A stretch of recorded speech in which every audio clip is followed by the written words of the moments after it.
Alors, dans cette vidéo, nous allons nous poser une question simple. Le prophète Ekané a-t-il menti ou manqué d'humilité? C'est de ça que nous allons parler. Mais avant cela, on va à notre jingle.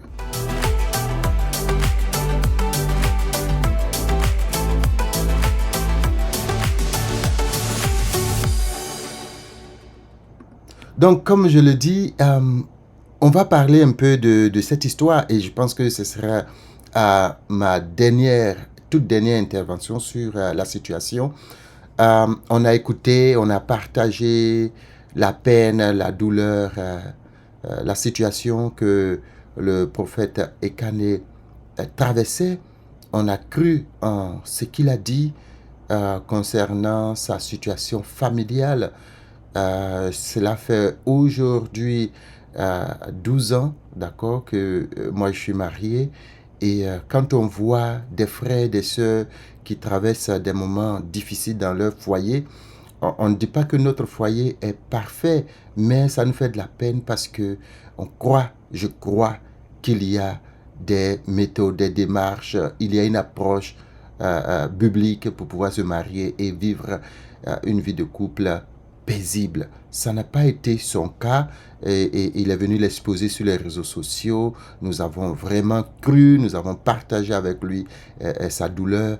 Et vous vous rappelez ici la vidéo que j'avais faite, il s'agissait de demander au corps de Christ de prier pour les deux, pas pour lui seul, mais pour prier pour que ses frères et ses sœurs la puissent en tout cas connaître le plan parfait de Dieu pour leur vie. Après, j'ai été moi très surpris, très gêné de voir une autre vidéo que le même prophète fait, dans laquelle il est avec son épouse. Elle dit que voilà, ils étaient en vacances et que bon, il s'étonne que Dieu n'ait pas révélé à d'autres prophètes, peut-être de sa trempe, qu'il était en vacances. Première chose, Dieu s'intéresse-t-il ou bien Dieu est-il préoccupé à révéler? Dieu s'intéresse à tous les aspects de nos vies, tous les aspects. Je me rappelle, mon épouse, elle était seule et elle m'a donné, comme en Côte d'Ivoire ou dans plusieurs pays africains, il faut prendre la bouteille de gaz, aller la charger ou la remplacer, souvent quelque part loin. Et elle était avec les deux enfants, moi j'étais en voyage, et, comme aujourd'hui d'ailleurs. Désolé chérie. Donc voilà. Et pendant ce temps, sa petite sœur qui ne venait pas la voir encore, elle était dans une autre ville. Du coup, sa bouteille de gaz était littéralement finie. Finie. Et elle a dit, mais j'ai personne pour m'aider. Et sa bouteille de gaz, pendant plus de 2 semaines, au-delà du temps que cela devait prendre, la bouteille de gaz a continué. Quand elle s'écoule la bouteille, il n'y a rien, absolument rien dedans. C'est vrai qu'on va dire c'est du gaz, mais quand il y en a, on sait. Et donc, il n'y avait rien du tout. Jusqu'à ce que pendant les 2 semaines, pratiquement, jusqu'à ce que sa petite sœur vienne la voir. Et ce même jour, le gaz s'est arrêté. Dieu s'intéresse à tout, même à mettre le gaz dans vos bouteilles, même à vous donner. Je dis, quand vous avez par exemple, je me rappelle, quand vous avez une diarrhée, le Seigneur s'intéresse à ça. Il peut calmer la diarrhée quand vous êtes constipé. Le Seigneur s'intéresse. Je veux dire, je prends ces exemples-là pour vous dire que Dieu s'intéresse à tout. Le prophète est cané dans son voyage. Dieu s'intéresse effectivement à son voyage. Mais est-ce que Dieu s'intéresse à ça au point d'en faire une révélation au pasteur? Nous ne sommes pas, je dis, on n'est pas, pour moi, la vie chrétienne, ce n'est pas de la plaisanterie.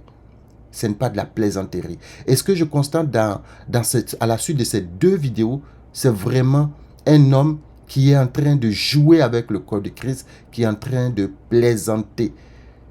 Et ça, c'est une plaisanterie de mauvais goût. Ce n'est pas ce que la Bible nous recommande. Et justement, dans Éphésiens, le chapitre, je crois le chapitre 5 ou le chapitre 4, je vais vérifier. Éphésiens, chapitre 5, le verset 4, je le lis pour vous. La Bible dit qu'on n'entende ni paroles déshonnêtes, ni propos insensés, ni plaisanteries, choses qui sont contraires à la bienséance, qu'on entende plutôt des actions de grâce. La question c'est, le pasteur Ekané a-t-il menti? Ou bien il a manqué de sincérité d'honnêteté. Il a manqué de venir dire au corps de Christ, il y avait vraiment ce problème avec mon foyer.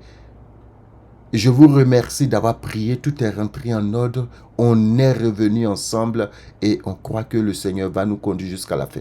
C'est ce que moi j'attendais d'une telle vidéo. C'est ce que j'attendais.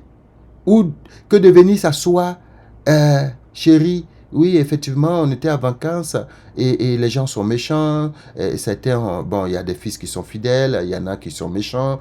Et quel est l'objet d'une telle vidéo ou de telles vidéos? Se moquer de Christ, plaisanter, jouer sur les réseaux sociaux, bafouer le nom de Christ. Le Seigneur n'a pas révélé que je suis en vacances à des prophètes. Attends. Franchement, je suis... Vous voyez, c'est pour cela que j'ai écouté celui qui citait, en tout cas apparemment, qui citait dans sa vidéo comme le père spirituel de la fille. Quand tu les écoutes, on se rend compte que entre les deux, il y a un qui ne dit pas vrai. Je ne sais pas lequel, mais il y a un qui ne dit pas vrai. Ça pose un problème dans le corps de Christ aujourd'hui. Que des pasteurs, que des soi-disant prophètes soient dans l'incapacité de dire la vérité. Soient en train de... On se demande, je veux dire, à la fin, quel genre de vie chrétienne, quel genre de chrétien nous sommes. En tout cas, j'espère, pas moi, pas toi qui m'écoute, mon frère, ma soeur. Quel genre de leader nous suivons aujourd'hui? L'apôtre Paul dit, imitez-moi. Et il faut que nous puissions être capables de discerner, d'accord? Pas nécessairement peut-être attendre des révélations, mais juste avoir l'attitude des gens, savoir que ça vient de Dieu, ça ne vient pas de Dieu. Juste un chrétien qui est en train de plaisanter, ça ne vient pas de Dieu. Je ne parle pas de faire un peu de comédie, même la comédie, ce sont des choses qui ne sont pas... Tant qu'il y a de mensonges dedans, ça ne vient pas de Dieu. Donc on doit faire très attention. On doit faire très attention. Moi je dirais à tous ceux, parce qu'à la fin, c'est qu'est-ce qu'on retient? La Bible dit d'observer la fourmi. C'est ça ce que les proverbes nous disent. Regarde la fourmi. Et ils n'ont pas de chef, ils n'ont rien, mais regarde comment ils travaillent. Ça veut dire en d'autres termes, il faut observer et puis tirer des leçons de ce qui se passe autour de nous. Première chose, en tant qu'enfant de Dieu, on ne doit pas être des plaisantins.